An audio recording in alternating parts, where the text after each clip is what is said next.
Okay, first off, here we are playing Plantagenet. For those of you who have been in suspense, my battery is still not charging. Since the last video,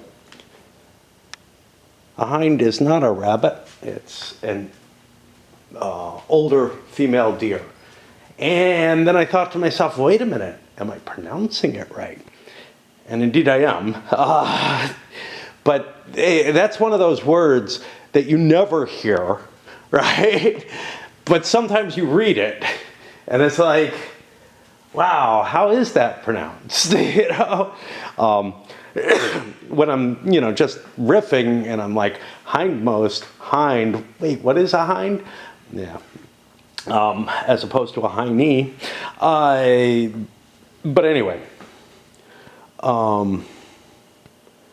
What has happened so far in Plantagenet? So the last video was unfortunately over a very long period of time, and I don't really remember what happened in the first turn of it. But I'll tell you this much. I think in general what happened, and what has been happening throughout the game in this one, has been a really more the economic game, as I put it, of trying to collect up influence and not trying to force a battle. However, at the end of the campaign on this August-September turn, both sides, the Lancastrians moved into Plymouth to put a threat on Devon, and the Yorkists were able to bottle them up, and then the Lancastrians launched an attack and lost massively, with both the elder Somerset and King Henry being killed. And that puts Margaret as, I think, the primary heir at this point. And the second Somerset is there as well. They're both available this turn for muster, if desired. Not a great turn to muster anyone. It's, a winter turn. And, low cards. The turn after is Gain Lord's Influence. But, might want to get one of them into play.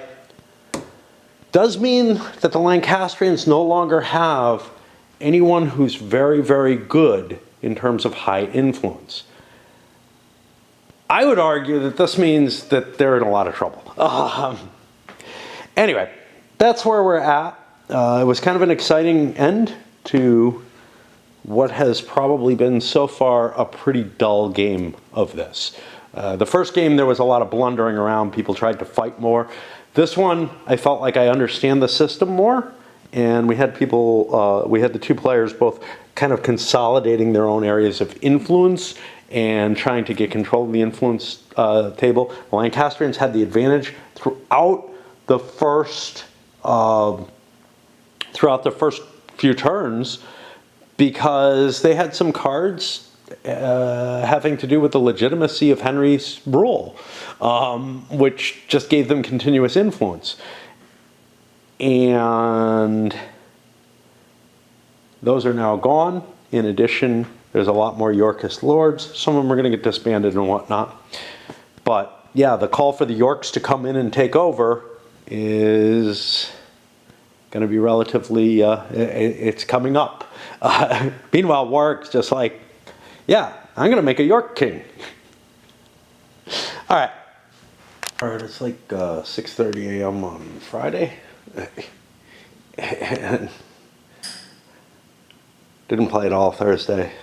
Whatever. We're going to start drawing a couple of cards, see what happens. Leeward Battle Line. Didn't save him. Escape Ship. Playing a death check. This is the way Warwick escaped last time. All right, a couple of holds. Suspicion. Always haunts the guilty mind. Hold. Play in battle. For participating Lancastrian lord to check influence. Success disbands a Yorkist lord at the battle with the lower influence rating. That can be very, very helpful. a battle, you know, that you're outnumbered at, you can kick in. And Henry's proclamation, Henry's not in the game. Let's make sure this should still be there. 19 is there and not removed. Okay. York shift all their vassals' calendar markers to the current turn box. Well, that's not good for me.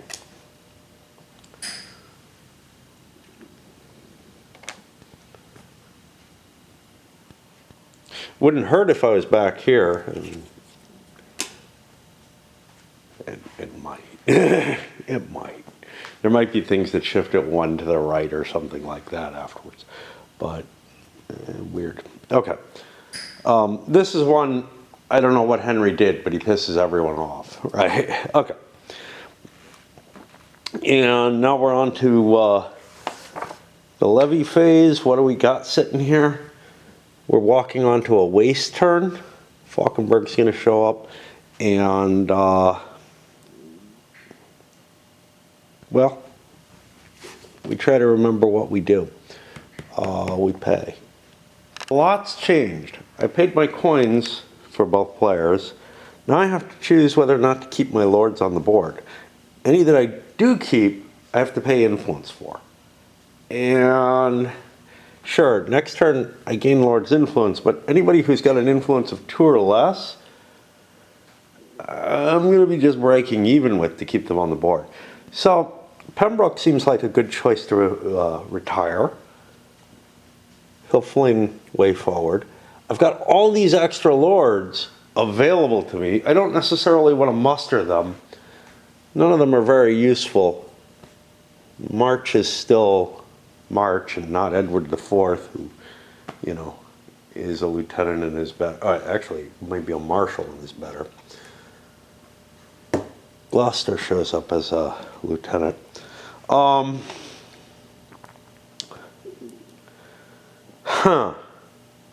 Well, what about others?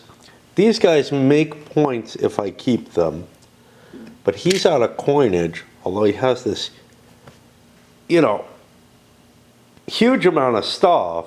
A lot of it's going to get wasted, right? But I'm still going to have a huge amount of carts and everything. So there's kind of a, gosh, what do I keep, what do I not? I'm going to have to make those decisions. I'll come back. I'm not going to bore you too much with more of my agonizing over this. Last turn I failed to do the grow. I can tell because I have all these exhausteds. So I've got to look back there. Remove depleted, flip exhausteds, yeah. So the Yorkists got rid of both the folk they had that were relatively low on troops. They could raise more troops, but that would deplete the situation. Notably, they're all together with Warwick here. I can keep him alive on his own. I only have a 4-card turn this time, so that works out well enough. I did keep both the Lancastrians. Not a lot of harm to doing so. Notably, so Salisbury, I might have wanted to disband him, but no, he's up here. He's producing points. I don't have to do anything. He'll break even in terms of the influence cost to what he gets for the Tides of War turn. Warwick's too important to get rid of. I want his big 5 influence available. Getting rid of Devon was probably an iffy thing because he has that high influence, but he cycles back quicker. So, okay, you know. Especially now that I have a whole bunch more options of lords I can bring in. In terms of the Lancastrians, yeah, I might have wanted to get rid of somebody and try to bring Margaret in or something. Or not, you know, I don't know. I think they're fine. Certainly Jasper, with his 3 command rating, is of some use over here in Wales. He can start converting it over. Oxford, a little bit more iffy, but he's in good shape. He's got money. Let's leave him on the board, whatever. Now it's time to muster stuff. I've never felt this way. I think I mentioned something close to this. I don't know if it was quite this in another levying campaign where I'm having real trouble figuring out things I want to do in the levy phase. One of the issues is I can't discard these cards at the end of the turn. So I can't like change my capabilities to reflect the reality that's on the board and try to take advantage of that. But another is, you know, I'm hoarding up carts. I could just keep grabbing carts. Salisbury did this. He grabbed carts.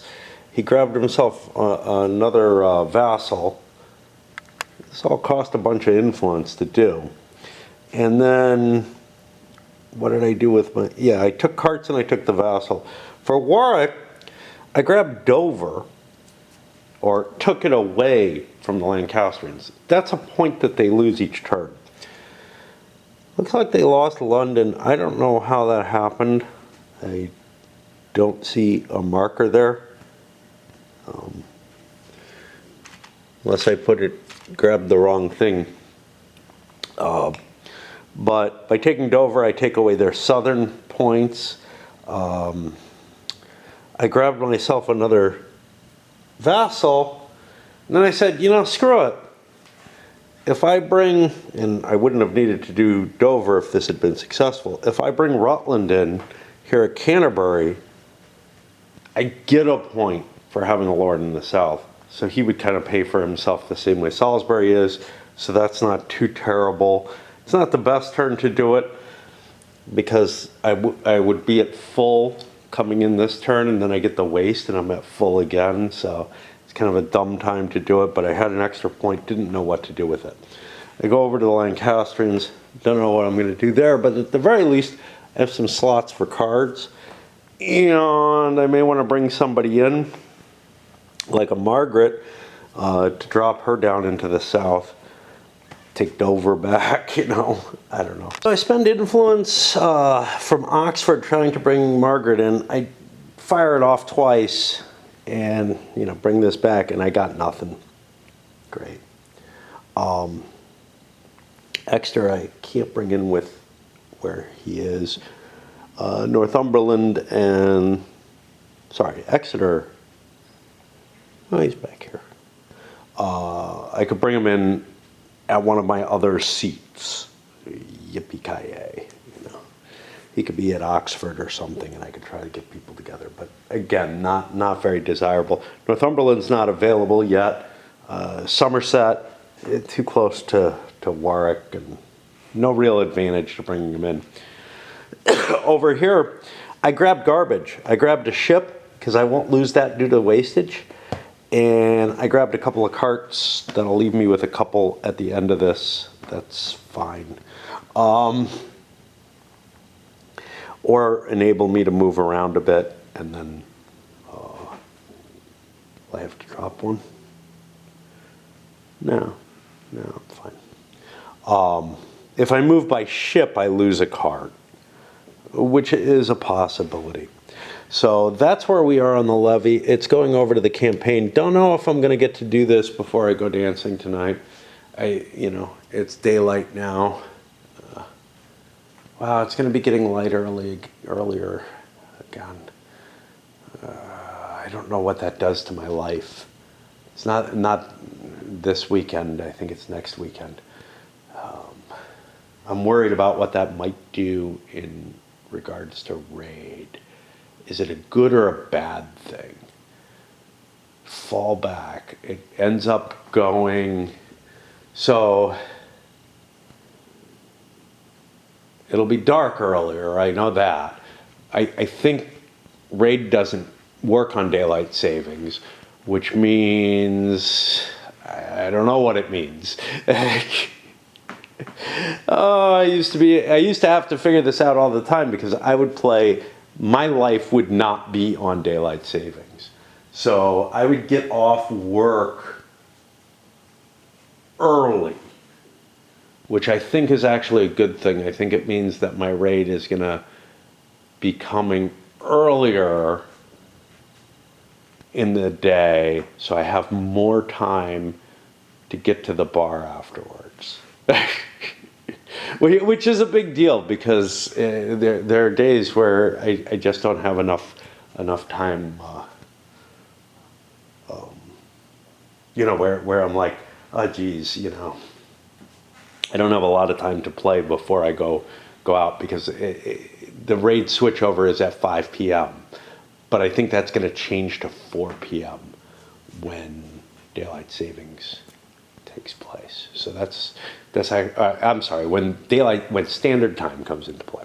Anyway, that's neither here nor there because this week I'm stuck on that normal schedule. Here it is, I guess early Saturday morning, very early, like just past midnight. Ended up not going dancing. I just didn't have the will to go. I'm still sick and it's rainy and cold and it's like the walk there sounded miserable. And if I had to walk back, which is likely, just, I don't know. And it's not like I actually enjoy dancing. I just do it because it's the only thing I do. Anyway. I'm looking at the different players. Here at the Yorkists, I think I'm going to do Warwick 3 times and Salisbury once. Because Salisbury already is in the north. It's pretty much where he wants to stay. I can do a tax action. In fact, I kind of have to. Because I have no gold. And grab a couple more turns of sustenance from York. I'm not going to be able to stay on the map much longer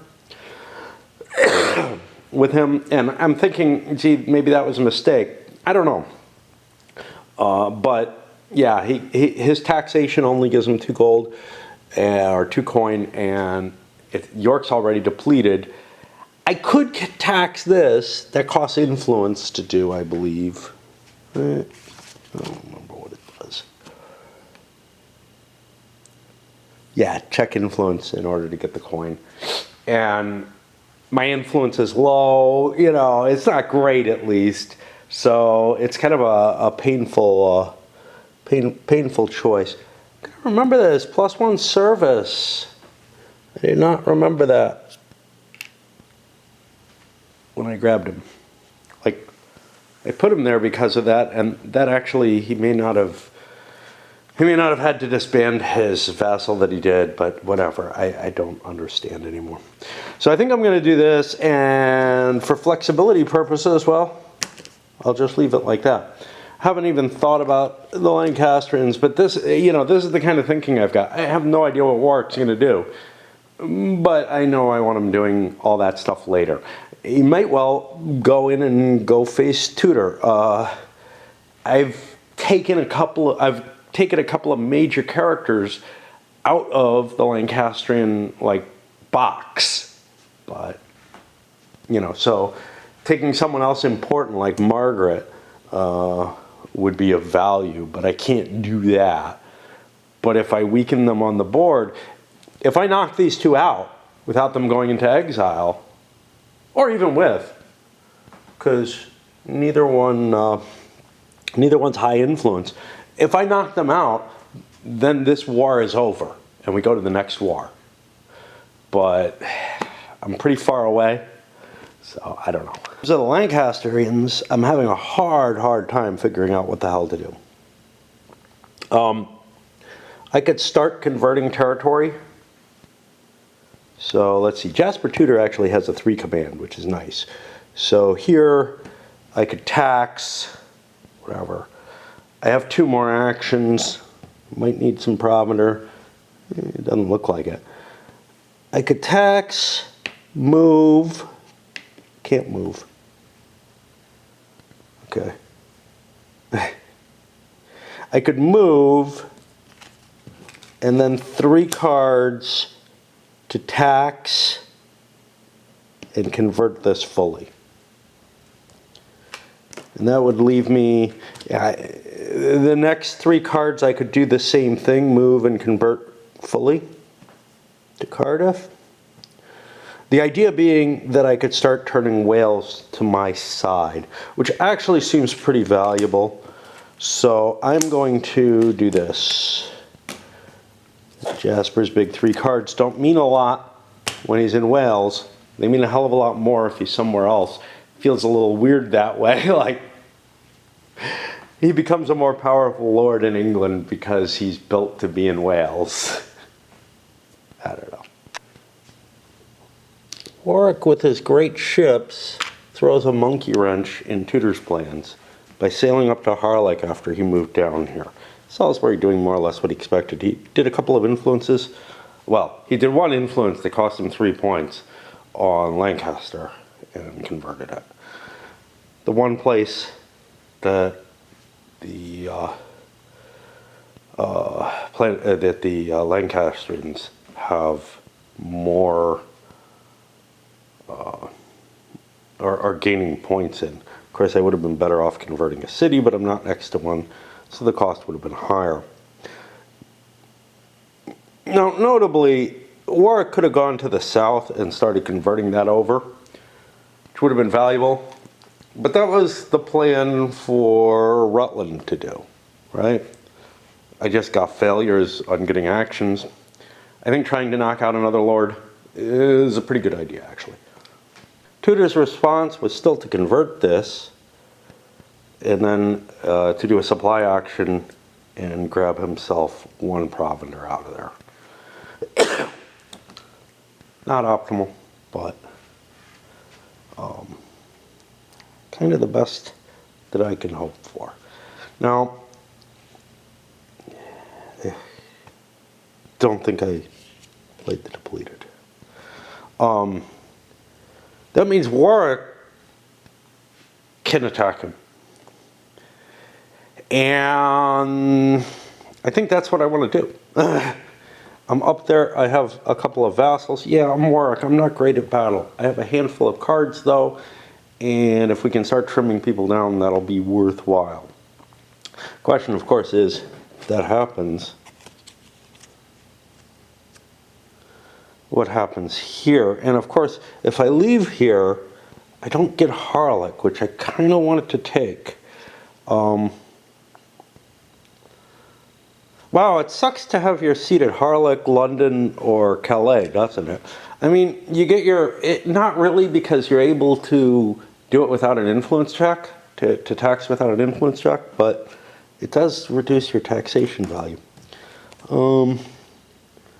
I can't use that against Warwick. I'm trying to think if there's anything I can do, or whether I want to fight or retreat is basically the call. And I feel like these things aren't clearly stated in the rules at what point forces are revealed. I've always done, hey, once you're in battle, you reveal what the forces are.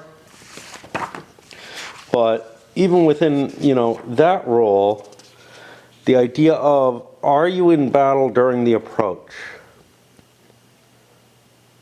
Right? And I feel like, no, you're not yet. So you have to make the decision to withdraw. And he's got a pretty nice force. I don't know what Warwick has. I know he has a lord. I know he might possibly have, or he has vassal. I know he might possibly have 2 more vassals. And I know he's got this. That much I've seen already. Which means he outguns me, but I outvalor him. And I don't know. I also don't know how many cards he has in reserve at all. Although maybe I could look at this stack and see its size and have an idea of that. Although I feel like that should be as hidden as everything else.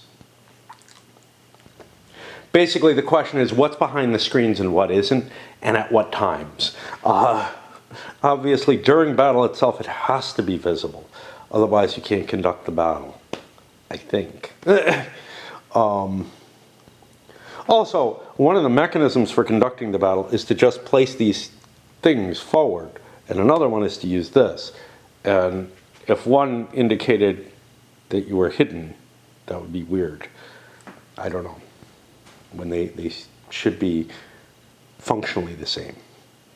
So, well, the first question is, does Warwick move in? I guess that's the real issue. And since I'm in Harlech, and I've got another card coming, well, here's the thing. If I move in next turn, I won't I won't have a chance to convert this anyway. So I think I move in now or never, and I think I move in now. Which means now we have the hard call of, does Jasper want to fight?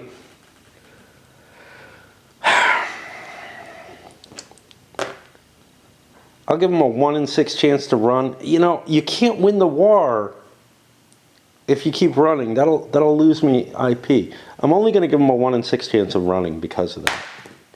And that is not the one that I was thinking of. Which means we set up a battle. Looking at the cards, I think the Yorkists would have played this block forward to prevent an exile.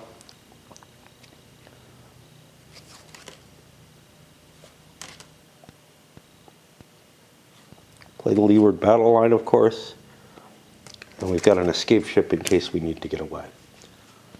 And otherwise, we just start fighting now. Brown, both sides lost all their light units, their archers. And Jasper had to pay a valor to keep his men-at-arms in the field. And now things are a lot less likely to be successful. So now's the call, do I want to get out of here? This leeward battle line is not just one round, it's the entire battle. Doesn't really matter, there aren't any more archers in the battle, so I can throw. But, yeah, if I count the casualties that'll be taken, I'm looking at taking 10. I'm not going to be able to survive 10, so I'm going to go into flight. That's going to lose me the battle, and we do the mechanical things of a battle loss now, which I'm not going to go over this time. I'll just show you the results on the IP chart and whatnot. Jasper survives his death check. There were no spoils because it's a pro-Lancaster location. Warwick lost all his longbowmen and a couple of points of influence because Jasper's just not that important. And he's up over here now. Long time away. Because again, he's not important. And we get a pass card essentially. Go to Warwick. What's Warwick going to do to clear things up? Well, he needs to make the area allied to him. And that's all I get to do. And that puts me to Oxford, who no idea what he's up to. I move to on the highway and convert Bedford, eating the last of my provender. And that is that.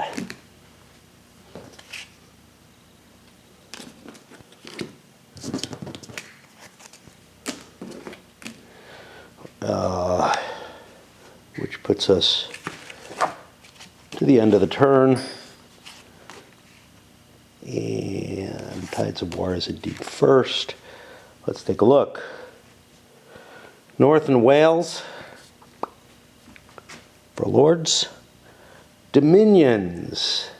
The North is a Dominion, so that's worth 2. London, Calais is worth 2. Harlech is worth 1 against me because that had to remain Lancastrian. And then we take a look at these. Fortresses and towns cancel out. Capability cards, I don't believe there are any in play of any value. This is a waste turn. Alright, waste is a little weird. It's not everything resets on the card. It is you lose half of some things and everything else and other stuff resets. Half provender, carts, and ships. And coins and troops return to original, which is kind of cool. Warwick gets his longbowmen back after having just lost them. This was addressed. I almost taxed with Oxford, which would have been a bad move because I had my 2 coin on board. I would just be reducing Oxford's capability because I would lose whatever I taxed for. And that'll move us to the levy here in January, February, March with 4 cards again. I like to see the card number. Again, you know, like in Inferno, I feel like the calendar is just too tight. Like the board is too tight. compared to some of the other levy and campaign games. You know, if I got used to these smaller boards to begin with, it would be great. Like, I'd just be like, well, that's kind of annoying. But knowing that the earlier ones, you know, had bigger boards with more space on them where, you know, the lesser amount of information could be tracked on them more easily, and bigger calendars. This isn't as obnoxious as Inferno in terms of the amount of crap that's on the calendar, but it's still a fair amount of stuff that the boxes just aren't as big. You know, it's kind of reminds me of, oh, what the hell is the game? Lords of Sierra Madre. You know, has all these big boxes. The board is a humongous board, takes up all this space. And then I go and I play Lords of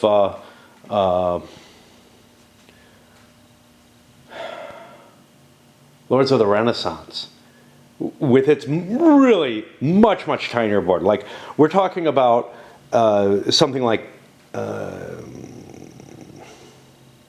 I don't know, maybe 6 of this board for Lords of Sierra Madre in terms of space, and this huge calendar box and everything on it. And then Lords of the Renaissance is maybe half the size of this. And as much information has to be present on that game.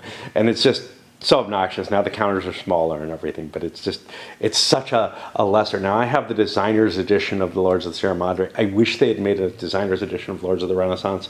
Unfortunately, Phil Eklund, the designer, never did that, and is now focused on, you know, the Pax Porfiriana type game, you know, his own design again, representing the same thing. So there may be a Pax Renaissantium or something like that. I don't know if he made it or not. It wouldn't be called that if he did, I'm sure. But I really love those old versions of the game system before it became kind of more of a card game. Anyway, we're on to the levy. I'm going to keep reading. I'm reading some much, I doubt that I'm going to actually review this. Like, it's from the Sword of the Shannara series. Now, I read Sword, and it was a huge book. I was kind of like, wow, that's kind of annoying. And I think I read Elfstones, and then I stopped there, and then I picked this one up, and this one's much smaller. And I'm actually finding it a lot more enjoyable. It's still not, you know, it's not great fantasy writing, but it's okay, you know? I don't know if my standards have dropped, because I remember really feeling very bored with Sword, and I don't feel like this wouldn't have knocked my socks off by any means, but at least I don't feel like I'm as bored with it, even though I came in, you know, several centuries and series later. All right, a little bit of reading and nap, some Civ 6, and a tiny bit of raid, but I got another hour to go before I can really unleash what I got. So, on to another turn. And we're in the levy side. Earl River is add up to 2 militia to each Yorkist lord on the map. Do I want to?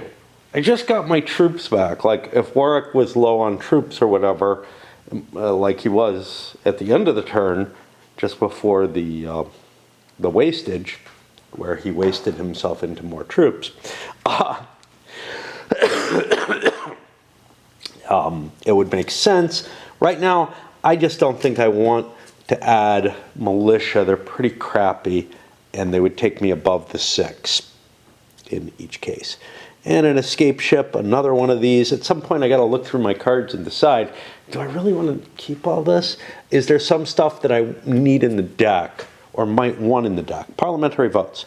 This levy, 1 parley action for each Lancastrian lord, costs less by 1 influence point and automatically succeeds.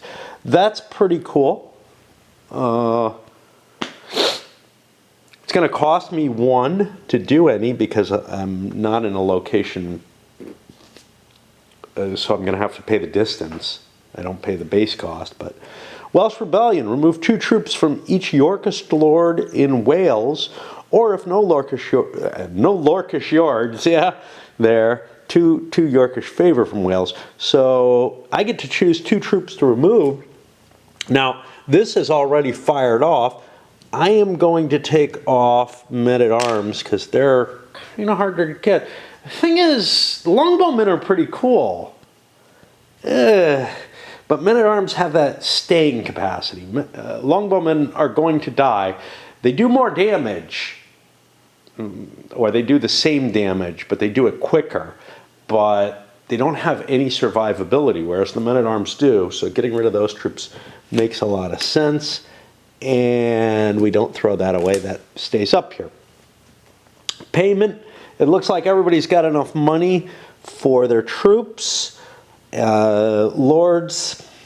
This is not a good turn to get rid of lords. This is the turn that you want to keep them no matter what. So we'll be paying that off. And vassals. We got a couple of vassals that I got to make choices on, whether or not I want to pay influence to keep them on the board. Warwick, who I think I called Warwick again, you know, just because, has a couple that are disbanding at this point, and it's not clear that I really need them. You know, it's not clear what I'm going to be facing either, though. That's one of the big factors with this, with all of the Levian campaign games. You know, I'm looking at, yeah, there's not much left. All right, you know, do I want to try to pursue that and fight it? He's far away. I can't even reach him by sea easily. But it's possible. What am I facing here? Exeter could come in. And obviously Margaret and Beaufort. Beaufort would be relatively close, Margaret not. But if I do go on a pursuit mission, I want those extra lords. I think at the very least I'm going to be disbanding Suffolk because he's got a 3. Of course, he shows up in Ipswich, which I still control. See, you got to keep all these things in mind. Lauriston's down here. I still control that. But this would take a long time to recycle, like 5 turns, because he's just not that committed to the war. So he might be worth keeping. He's got as much combat capability. All the vassals are the same for that. So I got to decide. Obvious thing I want to point out, because pointing out the obvious is what I like to do. But it's not, you know, the thing is, it's obvious to me right now, but it did kind of strike me as, wow, that's a big deal. I have to keep Oxford alive, right? Because I have no way to resurrect him. If I had a lord in exile or something, I could ditch him. But of course, also, this is not the turn to ditch lords. But when you're down to your last lord, you kind of have to keep him operating. That's going to put me on the muster phase. And this is not a bad turn to gain more lords. Although it's not as good as doing it right before this turn.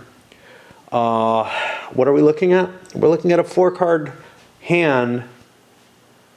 So maybe it's not that great a move. I would say almost certainly Oxford wants to try to bring someone in. He doesn't have any more capabilities. Neither one does. Neither side has any capabilities available, which means mustering's kind of weird, but all the carts just went away, so, you know, maybe you want to use them for that. The boats got halved, whatever. All of the Levian campaign games, this game has its own cycle, but most of the others, the cycle is very similar.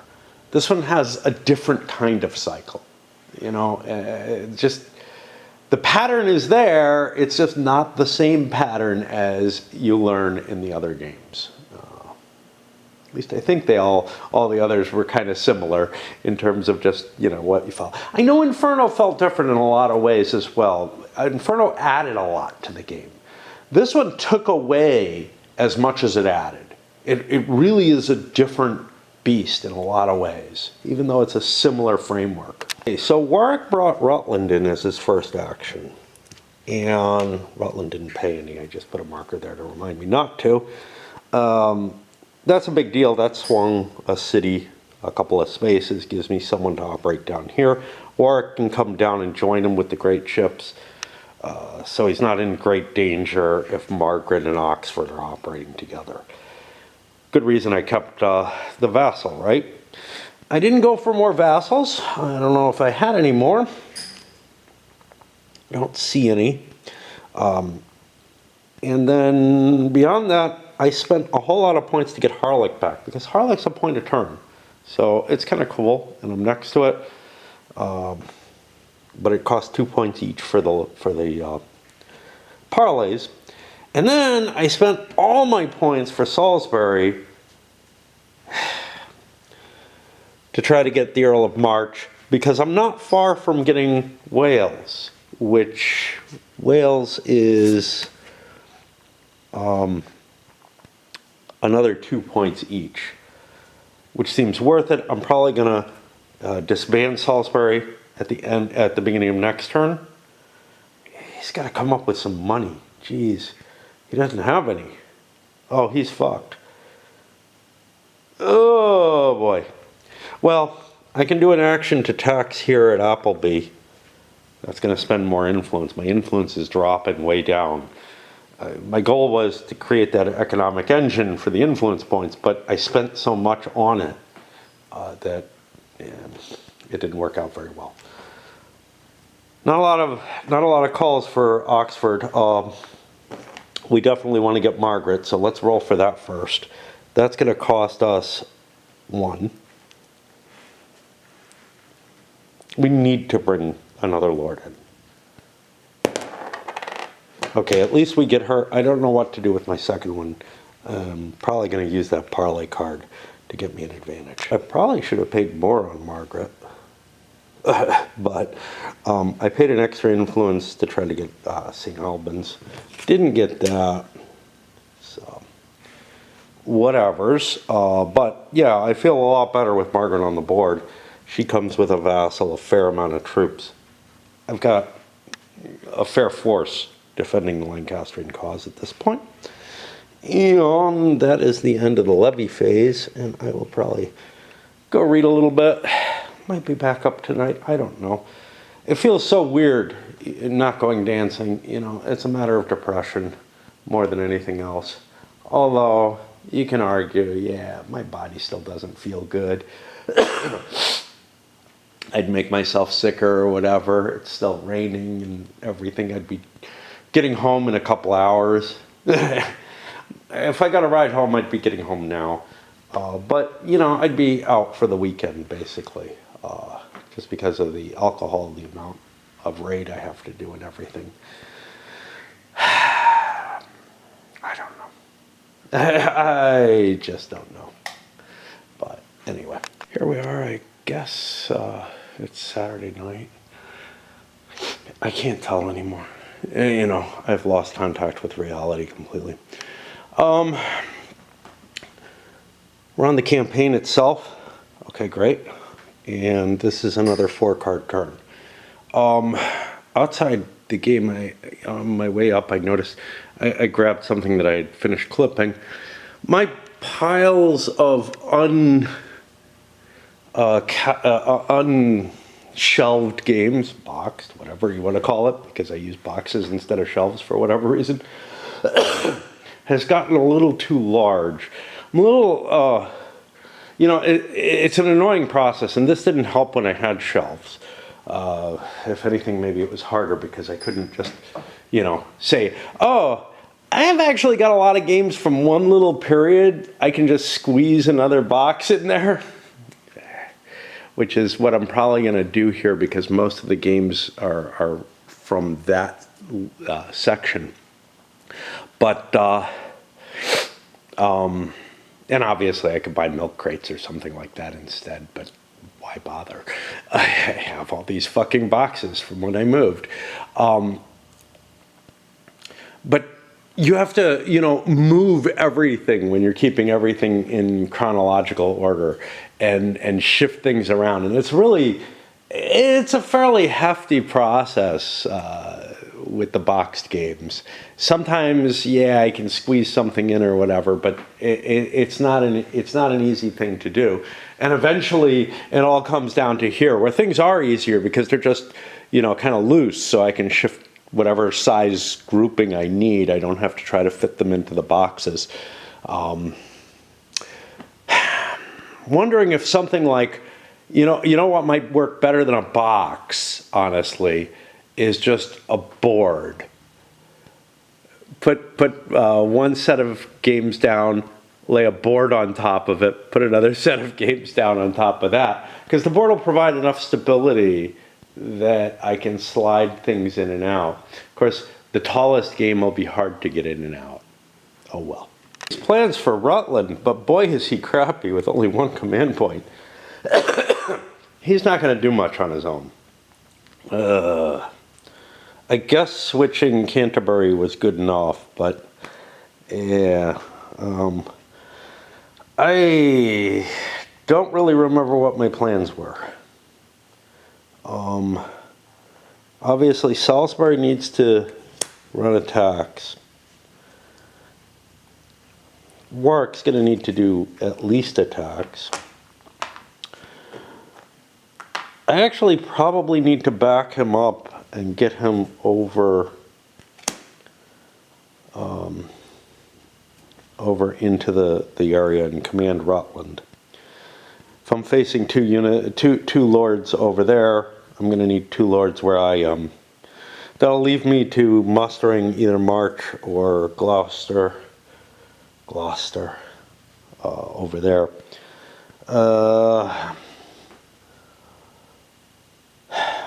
No real reason to move Salisbury. Ooh, his tax is going to have to be a crappy kind. And that's only of a town, so that only gets 1 money and spends influence.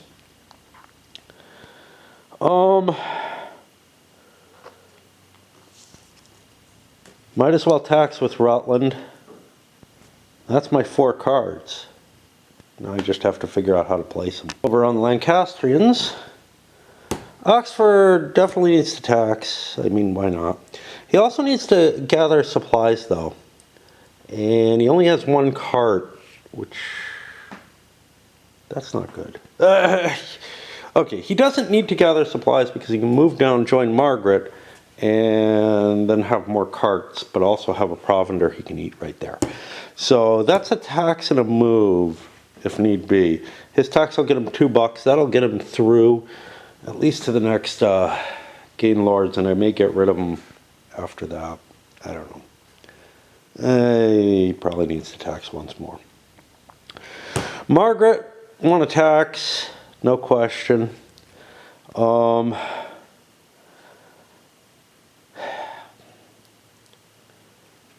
going to use Oxford to gather food. Margaret, I'm going to split them up like this, and I will do an interleaving there.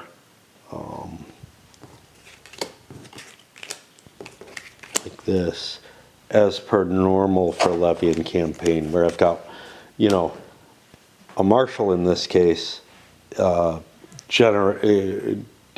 my movement actions if need be, and a subordinate lord to make sure I have the appropriate provender. Of course, he's going to move in and eat, but that's fine. And that will get us to the beginning. And we're opening up with Rutland, who's just taxing. Not to tax with Margaret, actually, because I had plenty of coin between her and Oxford. That's 5 coin. 1, 2. I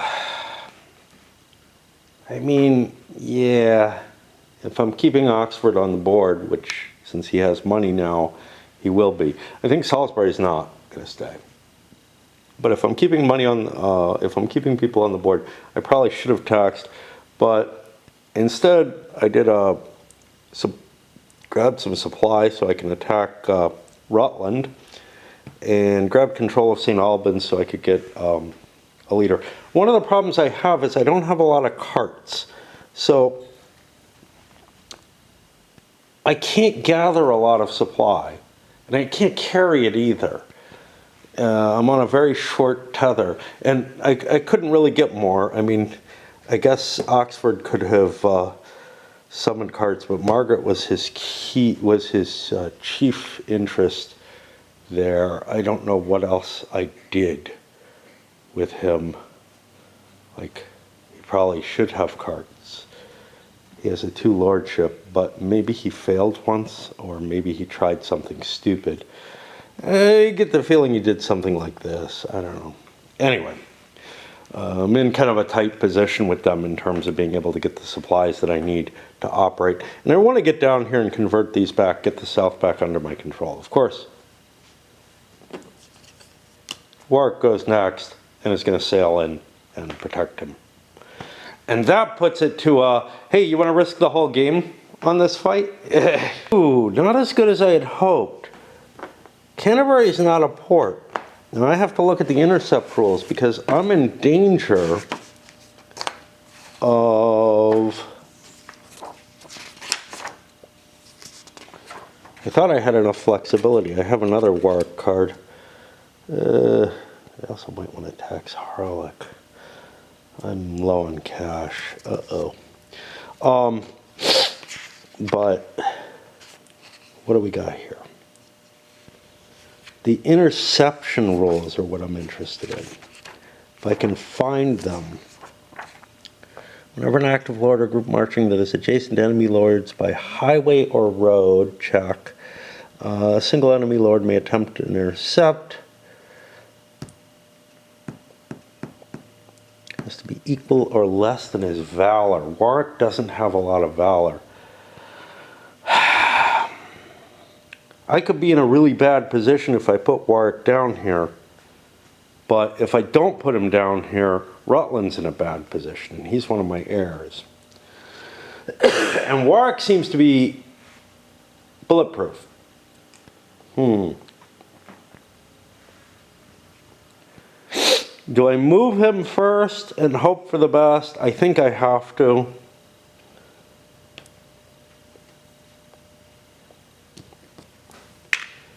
But I'm not thrilled with what... Ew, and now I'm not in a home area. That doesn't affect it though, does it? No.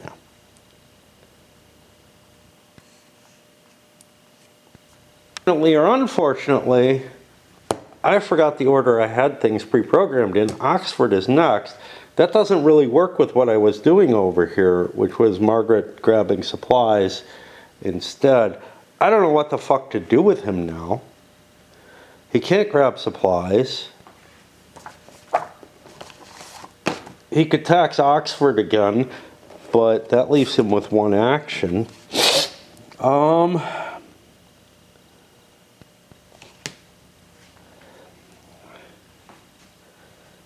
I guess I'll tax Oxford again for 2 more bucks and pass. Because otherwise I have to spend a lot of influence to do anything. And he's not really good at any of that. But this was a fuck up. I didn't follow my initial plan was, you know, move, something, supply, move. But I didn't get it quite right because I was moving with Oxford first. He's my supplier, and that just didn't work out. Which means we got another Warwick, and I feel a lot safer now, but maybe not all that much safer because I'm not in a home area. I don't have provender. I could march up here and grab some provender, but I don't know about that, man. And my valor is so low, I won't be able to chase. Shit.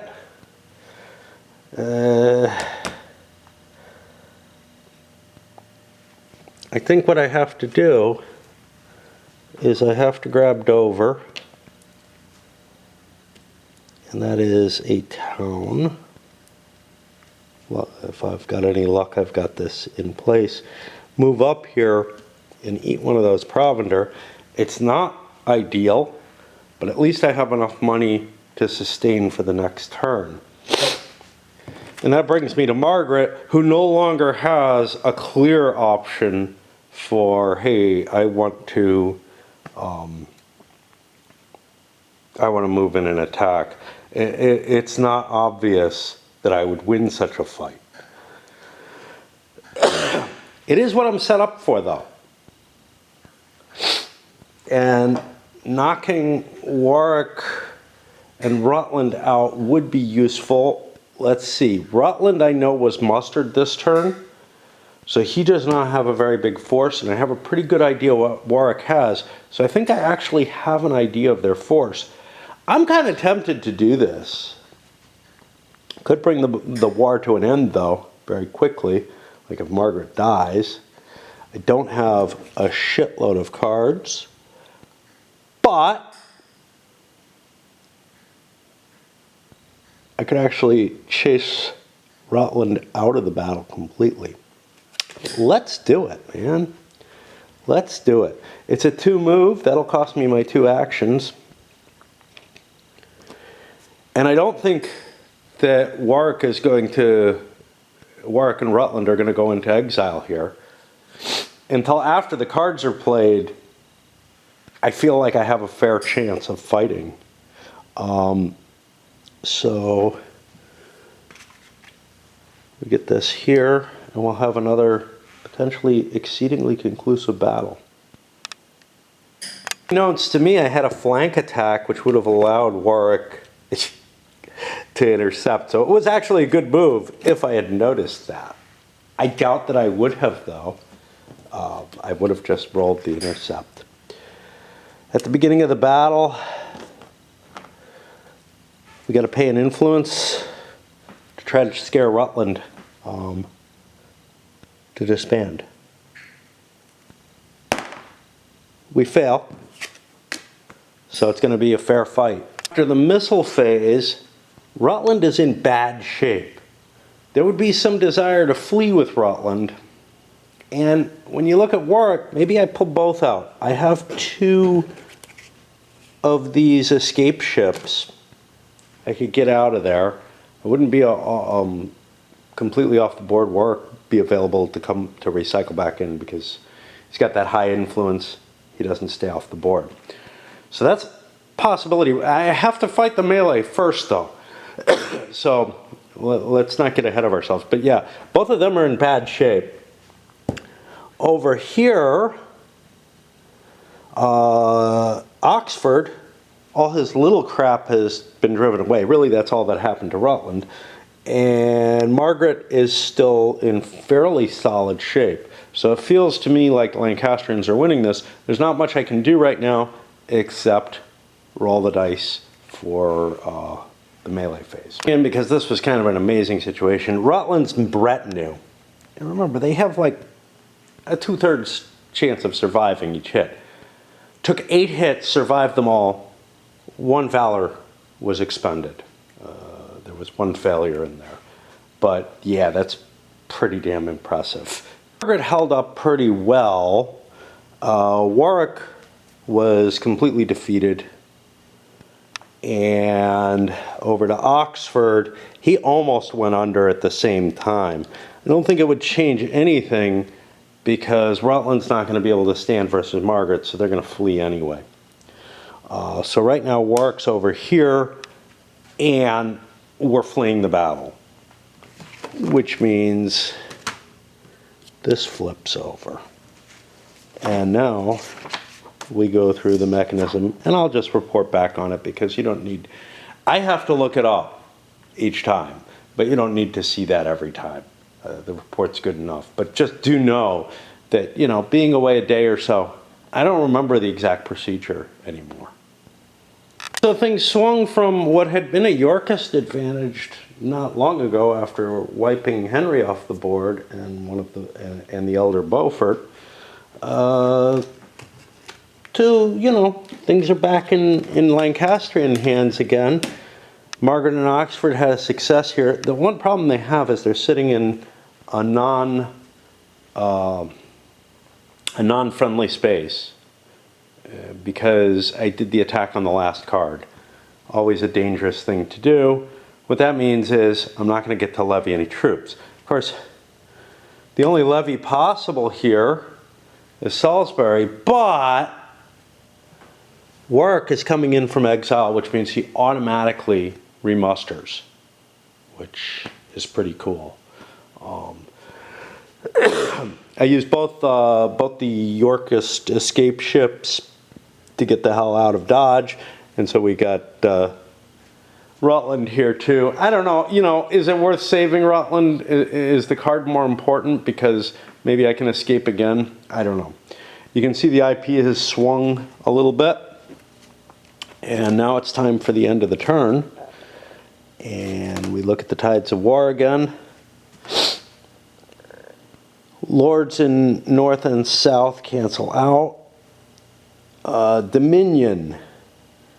There is a Dominion in the north by the Yorkists still.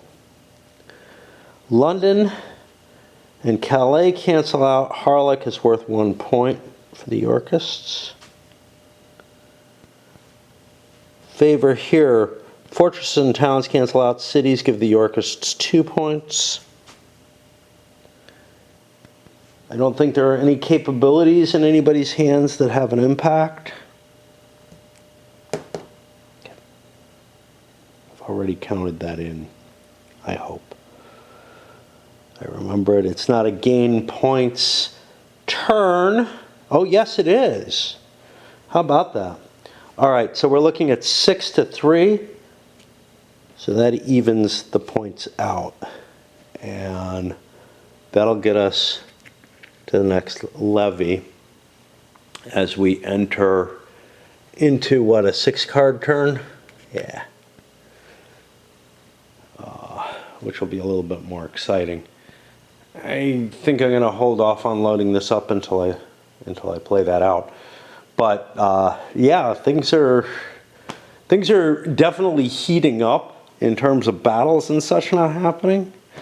How much that impacts anything, it's hard to tell, but the IP marker swung from strongly pro-York to neutral at this point, which is perhaps I did take care of this. As you can tell, no looting, nothing like that. Not looting, no spoils or anything showed up. And we're coming on halfway through where the scenario will just be called, like due to length of game or something. I really don't get that, and that is applicable in some of the levy and campaign games, I think, better than in this one. In this one, at least in the campaign game, it feels like these wars should go on. I understand why the victory check might lower. It doesn't in the campaign game, right? It's at a fixed level. It lowers in that first scenario, the Henry VI scenario, which I feel is so much more accurate in so many ways than like what they tried to create for the campaign. And I still don't understand some of the choices that were made in terms of making a difference between the more historically scripted Henry VI scenario and a scenario that actually can't even achieve the historical results because the scripting's been taken out. And it's not really scripting. It's really trying to reflect the historical realities that occurred, and they just can't happen when you're playing the campaign game. That kind of thing really grates on me somehow. All right, here we are in the earliest hours of Sunday. And it's time to draw a couple more cards. Exile Pact. This campaign, Yorkist Lords may use a command action to place their cylinder into a friendly exile box at no influence cost. I don't know what that means. Read as it is worded, a lord can use their own command action to go into exile. During the campaign, command action, interesting. Yeah, to just go into exile instead of anywhere else. I don't know how much value there is to that.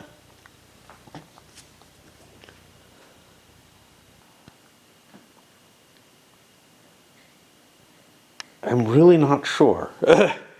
Parliament's truce, this is a hold, prevents approach and intercept for the rest of the campaign. Okay. And then over here, flank attack, intercept without rolling, become the attacker. Cool. And a suspicion, this was what we saw before, which got rid of one of the Yorkist lords before a battle. On the levy phase, we got to pay our money. We got money on everyone. Now, I mean, it's possible money that you were counting on might disappear due to a loss in a battle or something. That could just happen. Bad news, man. Whatever. But now, we have calls on disbanding lords. I could disband Salisbury here. He's out of money. And here's the key thing. During exiles and vassals, I'll get Warwick back. So I think I actually want to disband Salisbury because I have no real easy way to get cash for him. However, I do have that and can keep, I can tax that for one more turn. What does that get me? That gets me the point for being up here. That's a point of influence I have to spend now. I think I'd rather recycle him. So I think I do disband him. Over on this side, I don't know. Do I really need Oxford? You know, do I want to get him back on the recycle pile? He doesn't have a lot of troops. He'll be getting more troops way back over on the west side, but that's a long time away. So I may see two lords being disbanded at this point. It's okay to disband him just because Warwick's automatically available. Oxford may be a harder call. Sure. Salisbury was producing an influence point by being up in the north and was doing something for me. Whereas Oxford doesn't really help me. He's just costing me at this point. But he's got a whole shitload of coin on hand. This is a 6-card turn. If I don't bring another lord in, and what do I have available? I have the younger Somerset available already, and I have Exeter.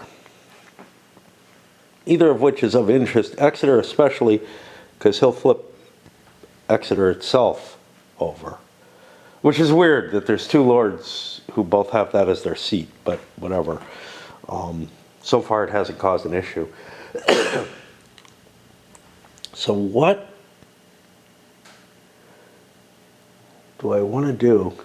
I don't know, man.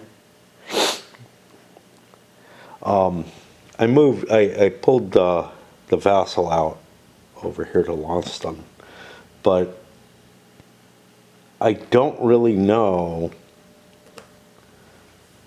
whether or not I want to keep,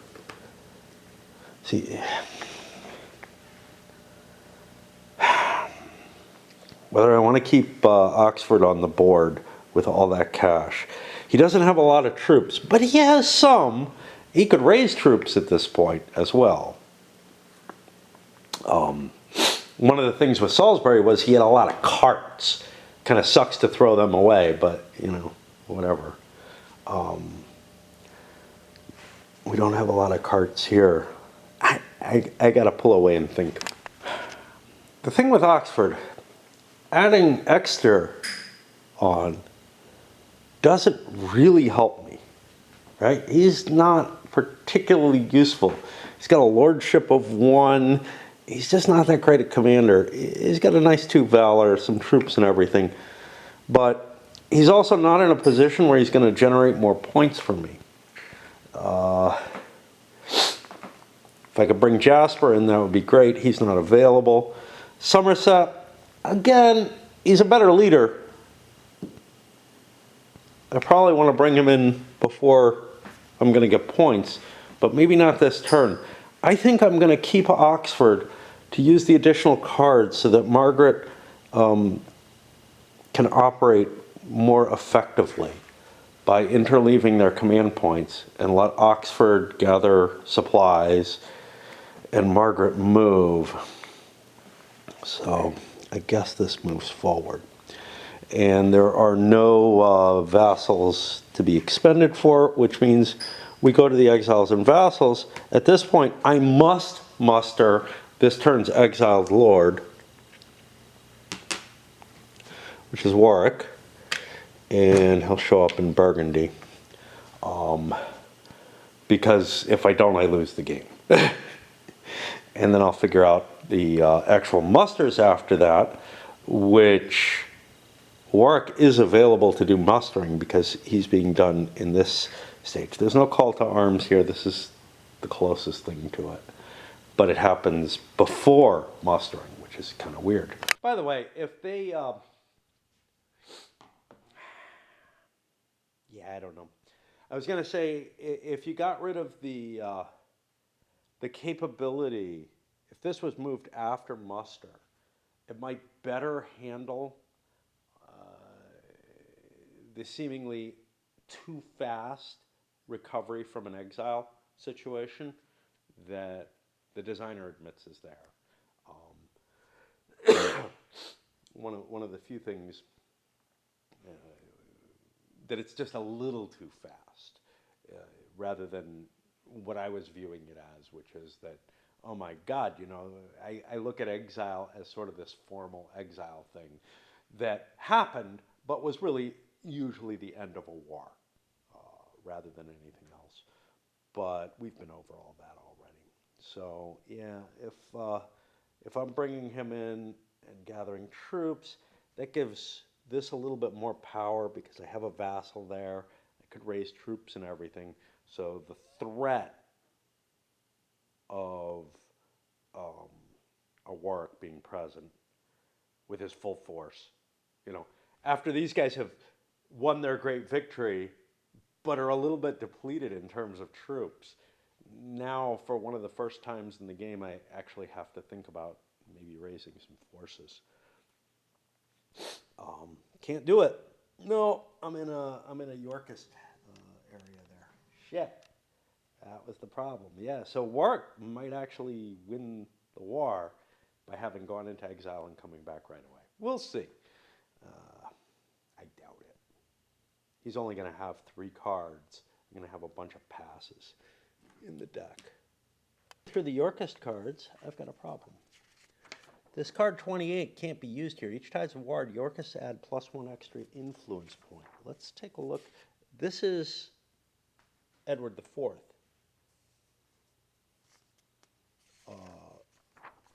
As the lord who uses it. Now let's take a look at this. What do we have here? We're in the Lancastrian legitimacy fades.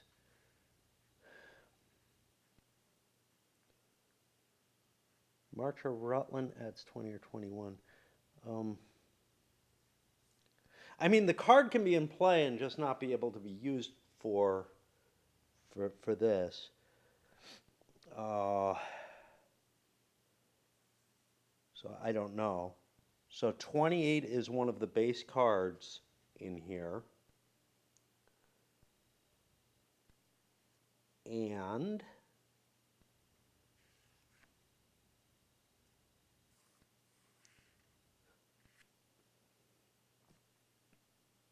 yeah, we're using March. We're not using Edward IV. So that capability is just not available, even if I bring him into play. By the way, I can actually bring another lord in with Warwick, which might be of some value. Who could I bring in?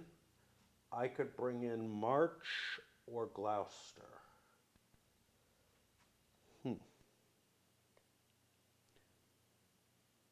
March, of course, they both come in over here. I'm looking towards probably wanting to take great ships to be able to sail, maybe over to here to be able to threaten Margaret and company. but it would also allow me to go from Burgundy all the way over to, say, Bristol, where I'd be in range of one of those other lords. I still have this available, actually, during the campaign.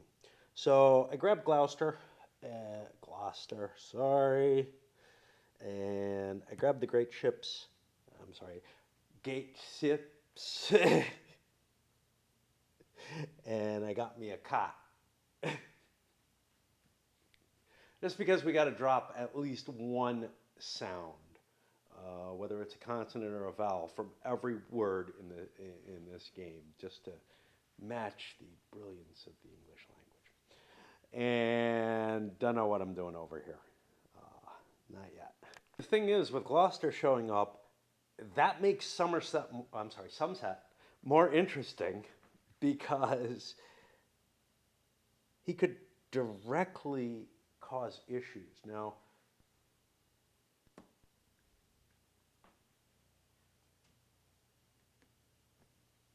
Gloucester's better.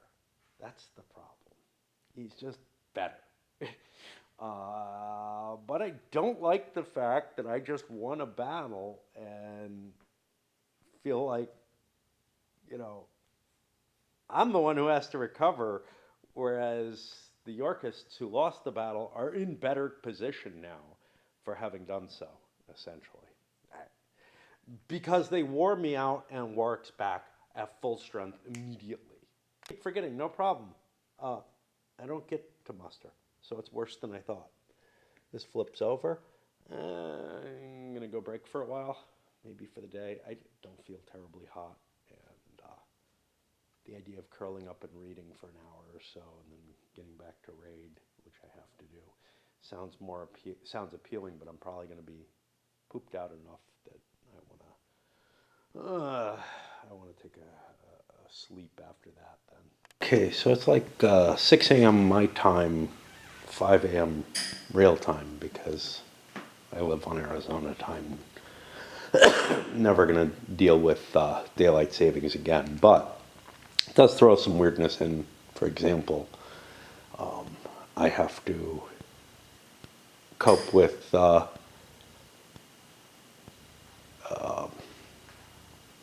well, going out dancing once a week is weird. Anyway, figured out my plan for the Yorkists. I'm going to go with double Gloucester in order to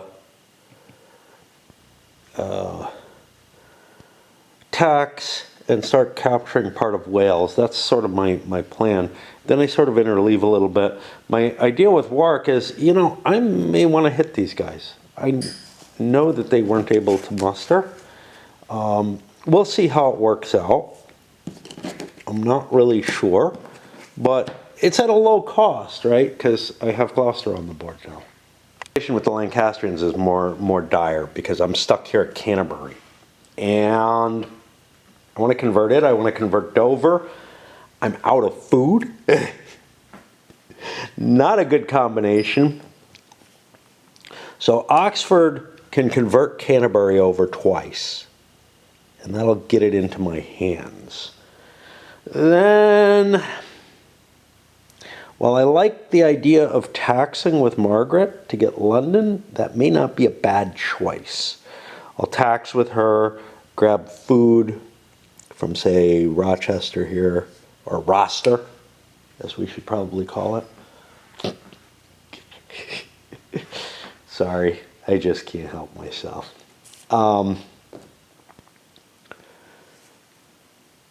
The problem with that is I really want to use Oxford for my food collection. So if he converts twice, what if he grabs food twice? I have Haywains, so I can carry 4 food total. I would lose 1 food if I did that.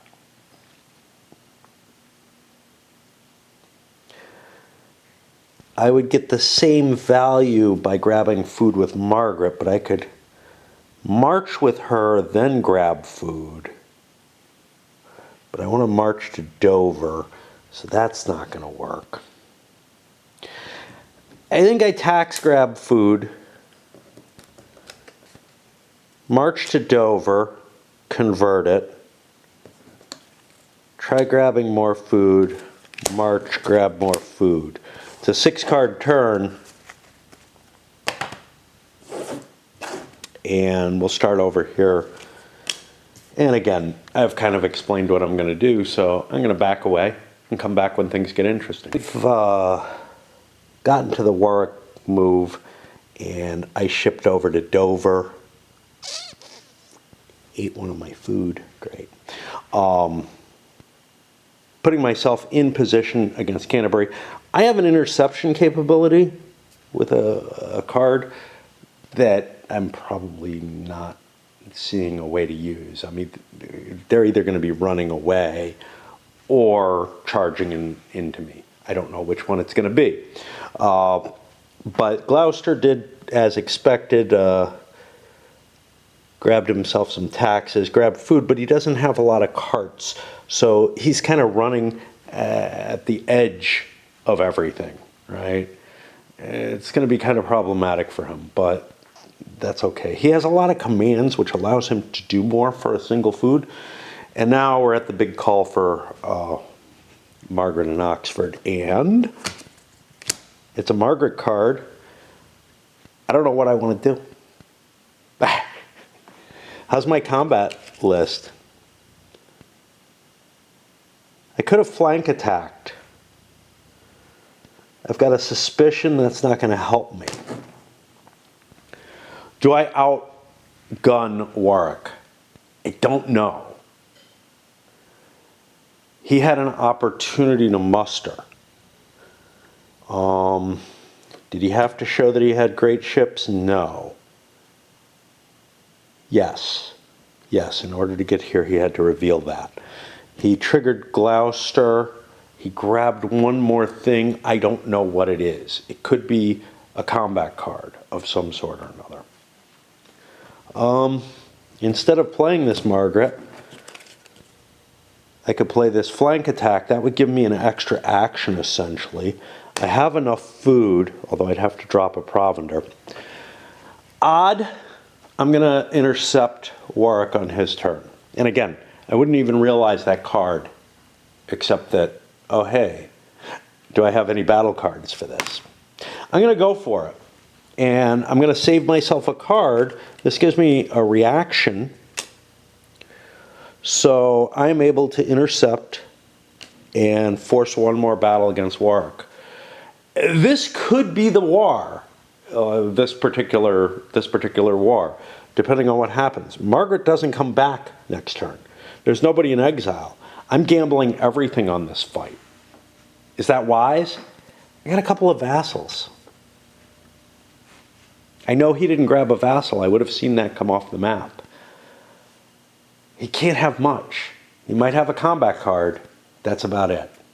Onward we go. Look at the forces. I think Margaret and Oxford have the advantage here, because of the amount of valor that they have. With those heavy units, now, this is 6 rolls, though, on the missile fire table. If I had taken the culverts and whatnot, I would get even more. It would really kind of put some pressure, but we'll see. First round works in a lot of trouble. And he doesn't go into exile. I don't have another exile card in hand, do I? I could have used a command to do so, but then I wouldn't have gone where I want it.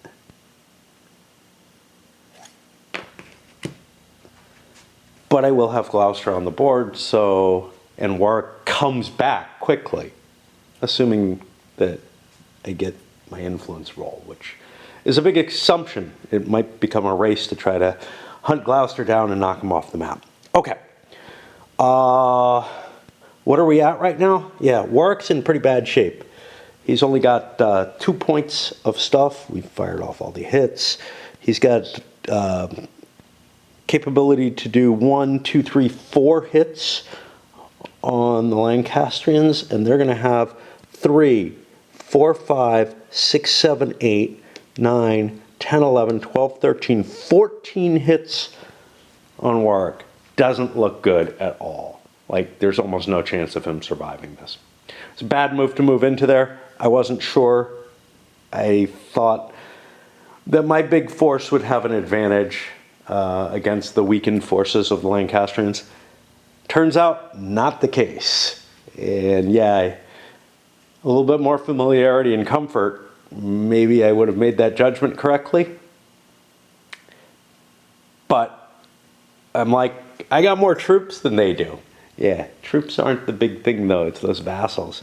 You gotta make sure to have, yeah, I don't know. They also got kind of lucky. These guys all surviving. So influence points have switched hands. I haven't done the injury checks for these guys. This is not too big a deal. I'll wait on that. But what I do need to do is make the death check. I don't have any way of avoiding this. So it's a 3 through 6. Warwick's out of the game. Ouch. Yeah. He's gone from this war. I bet you he comes back in the next one. But for now, we'll toss him over with the other missing Yorkists. I think he just is invulnerable, essentially, because he's necessary. He's sort of the necessary cog for all of the campaign linking scenarios to work. But with him gone, that's a pretty big deal, to tell you the truth. So now things look even more strongly in the Lancastrian side than they did a moment ago. I thought I was screwed because of not being able to muster. Turns out I'm not. But I do need to feed. And unfortunately, I don't have food. That's going to be a problem. Had I used my own card, I could have grabbed food before I marched in. Because I used this flank attack interception, and I attacked the enemy in his own territory, I don't get any food. That means we have a rebellion situation. We're going to cause problems for ourselves throughout the Southlands, which is what we were trying to gain control of, right? I was wrong.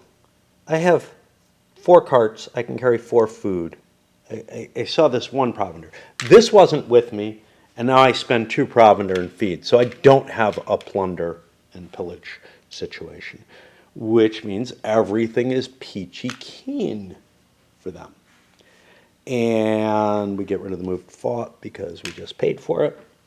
And now we flip over the remaining Margaret command. Well, the important thing here is to switch Dover over. That moves 2.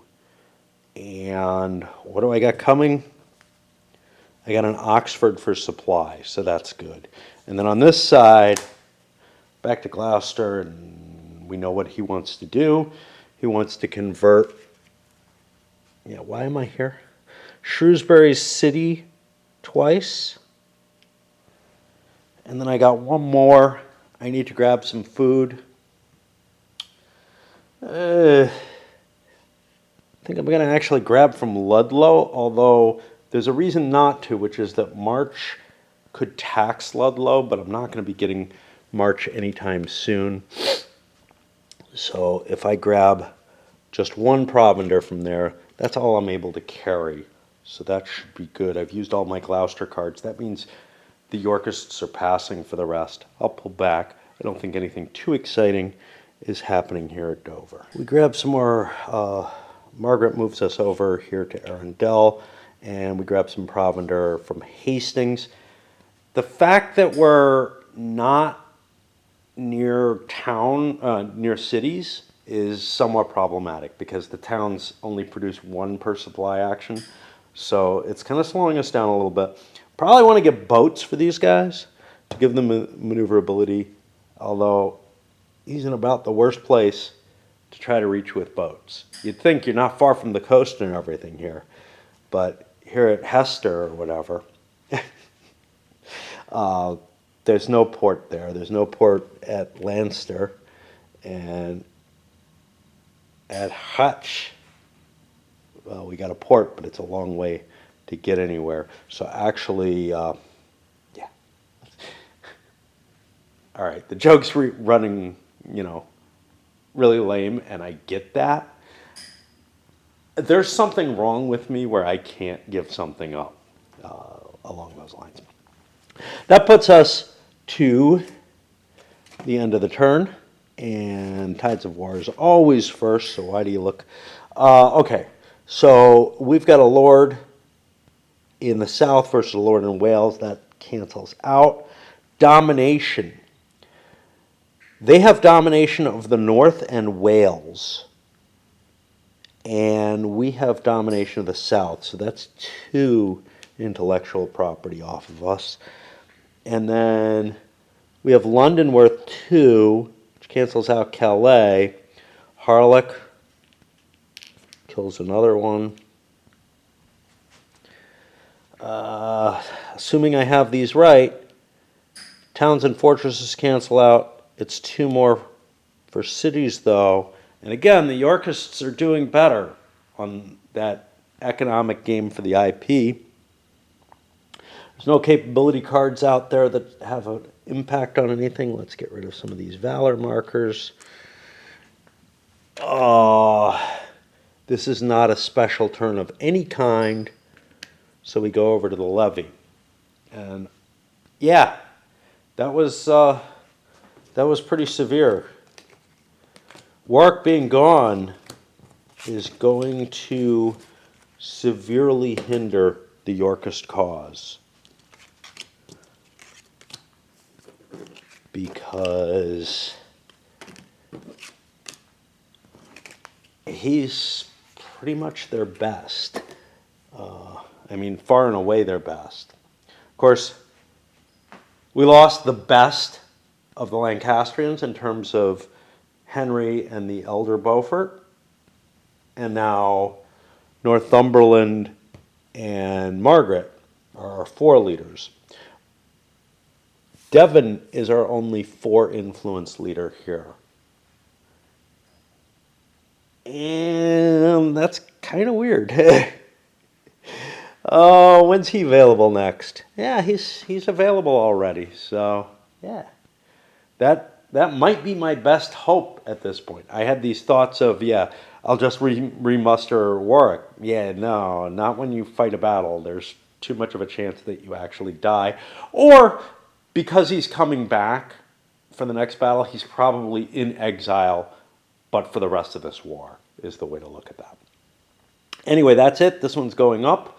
And like I told somebody online who was, saying, wow, the Lancastrians are really on the ropes after the series of battles. Well, now it's the other way around, and things have gotten really crazy. We're just seeing a lot of fighting happening in this particular war, where we didn't see a lot in that first war. And it didn't look like this one was going to fight a lot. It looked like there was going to be a lot of effort to just try to control areas and everything early on. But the pace really picked up here. I don't have a good argument for why. This point total is close enough that, there are reasons to try to fight for that. Like, nobody's in a position where they're like, oh, I got to get to the victory check. Somebody's getting close to the victory check, better stop them. It's not that kind of nature at all. Instead, it's like a really close game over there on that side. But, I thought I had the edge with Warwick when I didn't. And that's really what it came down to. And that's the kind of thing that hidden forces can be really, really important towards. But I had the knowledge of what these guys had. And they had a pretty good view of what I had. It's a matter that I couldn't assess how effective these forces were going to be. How many of those hits from those archers were going to actually be successful and whatnot. Because over here with Oxford, he can't take a hit on that troop. He had 1 troop there. He couldn't take a hit on it. So he had basically one thing he could take a hit on that's safe, which meant Margaret had to be put up first. And yeah, she had a little bit more, but not much. It felt very likely that all those archers were going to give me an advantage. I should have probably taken some kind of additional combat advantage if I was going to push things like that. Looking at it in retrospect, yeah, I can see where Margaret's forces were still heavier. But, you know, I'm kind of a take a shot at something type of person rather than think things through too carefully, right? All right, let's send this out.